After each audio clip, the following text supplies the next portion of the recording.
Hello guys, അങ്ങനെ ഞാനും പുഷ്പ 2 എന്ന് പറയുന്ന പടം കണ്ടു.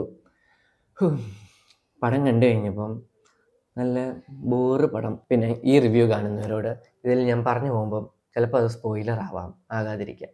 അപ്പം കഴിവതും കണ്ടവരൊക്കെ തന്നെ ഈ റിവ്യൂ കാണുക. ഫസ്റ്റ് ഹാഫ് വലിയ കുഴപ്പമില്ലാതെ കണ്ടിരിക്കുക. സെക്കൻഡ് ഹാഫ് അതെല്ലാം തീർത്തു വരും. അതായത് ഈ ഫസ്റ്റ് ഹാഫിൽ തന്നെ ആദ്യത്തെ ഒരു ഇൻട്രോ ഉണ്ട്, അല്ലു അർജുൻ്റെ ഒരു പോർട്ടി വെച്ചുള്ള ഒരു ഫൈറ്റ് സീനൊക്കെ വെച്ച്. അതൊക്കെ ആവശ്യമുണ്ടായിരുന്നു എന്ന് തോന്നിപ്പോവും. പിന്നെ ആ ഫൈറ്റ് ആണെങ്കിലും വലിയ ഗുണമൊന്നും ഇല്ലായിരുന്നു. പക്ഷേ അത് കഴിഞ്ഞൊരു ഇൻട്രോ ഉണ്ട്, ഒരു പോലീസ് സ്റ്റേഷനിലൊക്കെ കയറി ചെല്ലുന്നത്. അത് അടിപൊളി സാധനമായിരുന്നു. പിന്നെ ഇൻ്റർവെല്ലിനോട് എടുക്കുമ്പം നമ്മുടെ ദിലീപിൻ്റെയൊക്കെ റൺവേ പടമില്ലേ, അതിനകത്ത് ഒരു മെയിൻ സാധനം ഇതിനകത്ത് പിടിച്ചിട്ടുണ്ട്. അതായത് ഈ പടത്തിലെ ഒരു കള്ളക്കടത്ത് അതുപോലെ റൺവേയിലെ പോലെ വെച്ചിട്ടുണ്ട്. പിന്നെ അതെനിക്ക് തോന്നിയാണെന്നും അറിയത്തില്ല, ചെറിയൊരു പുലിമുരുകൻ്റെ സാമ്യം തോന്നും. അതിനകത്ത് ചന്ദനക്കടത്ത് നടത്തിയപ്പം മറ്റേ ചന്ദനമെല്ലാം വെട്ടി കുരിശിൻ്റെ ഷേപ്പാക്കി കൊണ്ടുപോയായിരുന്നു. ഇതിനകത്തത് വേറൊരു രീതിയിൽ കൊണ്ടുപോകുന്നു എന്നല്ലാതെ വലിയ വെറൈറ്റി ആയിട്ടൊന്നും കാര്യങ്ങളൊന്നും ചെയ്തതായിട്ട് ഞാൻ കണ്ടില്ല. നമ്മളൊക്കെ ഈ റൺവേ കണ്ടതുകൊണ്ട് നമുക്ക് വലിയ ത്രില്ലിംഗ് ആയിട്ടൊന്നും ആ സാധനം തോന്നത്തില്ല. അങ്ങനെ കൊണ്ട് ഇൻ്റർവെൽ ബ്ലോക്ക് ആക്കി. ഇൻ്റർവെൽ കഴിഞ്ഞിട്ടാണെങ്കിൽ പടം ഫുള്ള് പോരാ. അതായത് നമുക്കതിനകത്ത് ഇൻട്രസ്റ്റിംഗ് ആയിട്ട് ഒന്നും തോന്നത്തില്ല.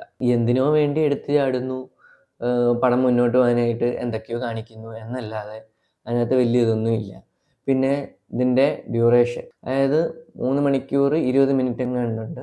അത് ഭയങ്കര കൂടുതലായിട്ട് തോന്നി. നമുക്ക് എല്ലായിടത്തും മിക്കവാറും ലാഗ് അടിക്കും. പിന്നെ സെക്കൻഡ് ഹാഫിൽ കൊള്ളാമെന്ന് തോന്നിയത് സാരി ഉടുത്തുള്ള ഫസ്റ്റ് ഒരു ഫൈറ്റ് ഉണ്ട്. ആ ഫൈറ്റ് നല്ല അടിപൊളിയാണ്. അതിൻ്റെ കൊറിയോഗ്രഫി ആണെങ്കിലും കൊള്ളാം, നല്ല രീതിയിൽ തന്നെ അത് ചെയ്തിട്ടുണ്ട്. പക്ഷേ ലാസ്റ്റ് പിന്നെയും സാരി ഉടുത്തൊരു ഫൈറ്റ് ഉണ്ട്. ബോറെന്ന് പറഞ്ഞ ലാസ്റ്റിലത്തെ ഫൈറ്റ് കാണുമ്പോൾ നമ്മൾ ചിലപ്പോൾ വിചാരിക്കും അതായത് ഏതാണ്ട് സോംബിപ്പടം വല്ലതുമാണെന്ന്. അതുപോലെയൊക്കെയാണ്, ഒരുമാതിരി കടിച്ചിട്ടൊക്കെ വലിച്ചെറിയുന്നത്. ആ ലാസ്റ്റിലത്തെ ഫൈറ്റൊക്കെ നല്ല ബോറായിരുന്നു. ഇച്ചിരൂടെ നല്ലതായിട്ടൊക്കെ എടുക്കായിരുന്നു. ഈ കൈയും കാലും എല്ലാം കെട്ടിയിട്ടാണ് ഈ ഫൈറ്റ്. മാർക്കോയിലും കൈ കെട്ടിയിട്ടൊരു ഫൈറ്റ് ഉണ്ട്. അത് പക്ഷേ ചെയ്തപ്പം അത്ര ബോറായിട്ട് തോന്നിയിട്ടില്ല. അത്ര ബോറൊന്നുമല്ല, നല്ല രീതിയിൽ തന്നെ അതിനകത്ത് ചെയ്തിട്ടുണ്ട്. ഇതിനകത്ത് വന്നപ്പോൾ നമുക്ക് നല്ല രീതിയിൽ തന്നെ ബോറടിക്കുന്ന രീതിയിലാണ് അവർ ചെയ്തും എടുത്തും വെച്ചേക്കുന്നത്. പിന്നെ എനിക്കിതിനകത്ത് നെഗറ്റീവായിട്ട് തോന്നിയത് ശ്രീവല്ലി എന്ന് പറയുന്ന ക്യാരക്ടറാണ്. അത് നല്ല രീതിയിൽ വെറുപ്പീരായിരുന്നു. പിന്നെ ഫഹദ് ഫാസിലിനൊക്കെ ആണെങ്കിൽ ഫസ്റ്റ് പാർട്ട് നല്ല ഒരു മാസ് ഇതായിട്ടാണ് കൊണ്ട് നിർത്തിയത്.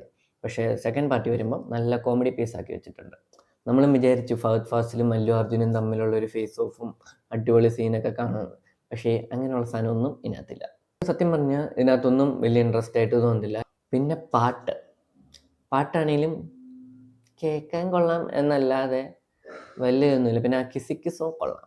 അതിനകത്തെ ഡാൻസിൻ്റെ സ്റ്റെപ്പാണെങ്കിലും കാണാൻ നല്ല രസമുണ്ട്. ഒട്ടും കൊള്ളാതായിട്ട് എനിക്ക് തോന്നിയത് ആ ലാസ്റ്റ് ഒരു ഫൈറ്റ് സീനാണ്. ചുമ്മാ ഒരു രസവും ഇല്ലാത്ത രീതിയിലാണ് അത് എടുത്തു വെച്ചിരിക്കുന്നത്. പിന്നെയും ഇതിൻ്റെ സമയമൊക്കെ കുറച്ചുകൂടെ ഒന്ന് കുറച്ച് നല്ല രീതിയിലാക്കിയായിരുന്നെങ്കിൽ പിന്നെയും നമുക്ക് കണ്ടു വേണേ ഇരിക്കായിരുന്നു. പിന്നെ ഇതൊന്നും പോരാഞ്ഞിട്ട് ഇതിൻ്റെ തേർഡ് പാർട്ടും വരുന്നുണ്ട്.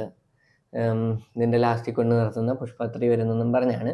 പക്ഷേ ഇതിൻ്റെ ലാസ്റ്റിലാണെങ്കിൽ അവരൊരു കല്യാണത്തിന് പോകുന്നുണ്ട്. അവിടെ ഒരു ബോംബ്, ആ ബോംബെ പിടിച്ച് ബോംബിൻ്റെ ബട്ടൺ ഞെക്കുമ്പോൾ തന്നെ അത് പൊട്ടിത്തെറിക്കുന്നു.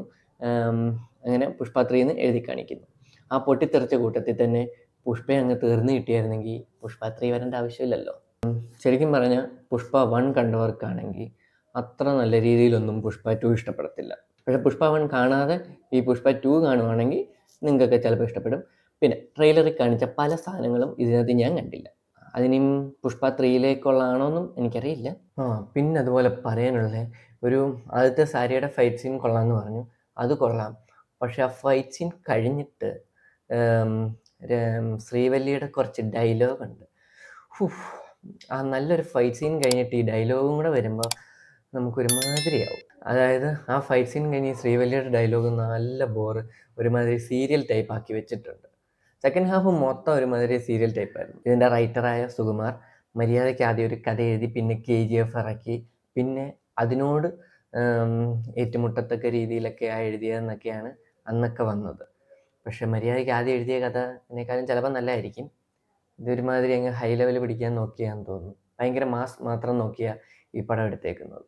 എൻ്റെ ഒരു വിശ്വാസം വെച്ച് മലയാളികൾക്ക് ഇത് കൂടുതൽ ഇഷ്ടപ്പെടാത്ത കാരണമെന്ന് വെച്ചാൽ നമ്മൾ കൂടുതലും ഇതെല്ലാം കണ്ടിട്ടുണ്ട്. അതായത് നമ്മൾ റൺവേയും കണ്ടതാണ്, പിന്നെ പുലിമുരുകനും കണ്ടതാണ്. കാരണം ഈ പുഷ്പയിലെ മെയിൻ സാധനം എല്ലാം അതിനകത്തുനിന്ന് കോപ്പിയായിട്ട് എനിക്ക് തോന്നി. അതുകൊണ്ട് തന്നെ എനിക്കും വലിയായിട്ട് ഈ പടമൊന്നും ഇഷ്ടപ്പെട്ടില്ല. കാരണം അതിനകത്ത് പുതിയതായിട്ട് അങ്ങനെ ഒന്നുമില്ല. ഫൈറ്റൊക്കെ ആണെങ്കിലും നല്ല ബോറാണ് എല്ലാ ഫൈറ്റും.